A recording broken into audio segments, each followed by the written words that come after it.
अंदामे नहानी की ख़ारिश जो कि औरतों को बहुत ज़्यादा होती है, बच्चों की पैदाइश के बाद भी, वैसे भी कोई गर्म चीज़ खा ली उससे भी हो जाती है, उससे औरतें बड़ी परेशान होती हैं।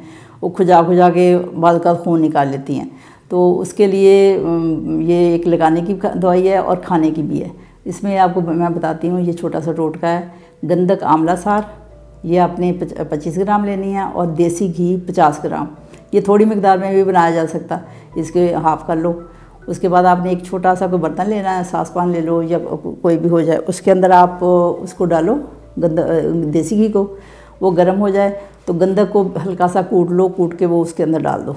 उसके अंदर डालोगे तो वो उसमें जब हल्की आंच रखनी है, वो जब पकना शुरू हो जाए वो उसके ऊपर झाग आ जाएगी, तो उसका ख्याल रखना है उबल ना जाए। उसके बाद वो गंधक इस तरह समझे कि वो बिरियाँ हो गई है, उसको आपने ठंडा कर लेना है। उसके बाद छान लेना है, घी अलहदा हो जाएगा और वो गंधक जो है वो अलहदा हो जाएगी। आपने गंधक जो है उसको खाना है और उसके अलावा देसी घी जो है आपने जो बनाया वो भी आप 1 चम्मच दूध में डाल के पी भी सकते हो। और लगाने के लिए वो देसी घी गर्म करके रोज़ाना वो खारिश वाली जगह पे लगाओ। और गंधक तकरीबन चमची का चौथा हिस्सा या 4 रत्ती, वो चमची का चौथा हिस्सा ले लो, ज़्यादा बेहतर है।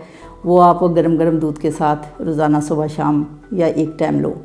तो अगर फ़र्ज़ करो किसी किस्म की कोई परेशानी हो तो रब्ता कर सकता है। अजमल दवाखाने में ही मैं बैठती हूँ।